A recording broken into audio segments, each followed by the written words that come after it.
மூலாதார சக்கரத்திற்கு மேலாக நாம் பார்ப்பது சுவாதிஷ்டான சக்கரம்னு சொல்லுவோம்.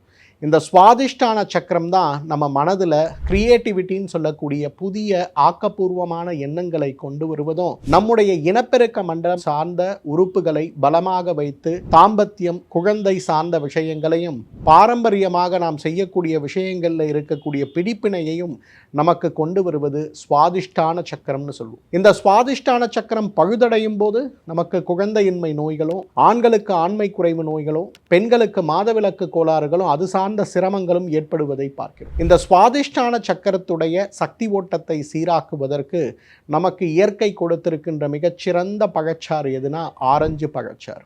இந்த ஆரஞ்சு பழச்சாறை தினசரி நாம் சாப்பிடும்போது பலவீனமடைந்திருக்கக்கூடிய சுவாதிஷ்டான சக்கரத்துடைய சக்தி ஓட்டம் சிறப்பாக வேலை செய்ய ஆரம்பிக்கிறத பார்க்கலாம்.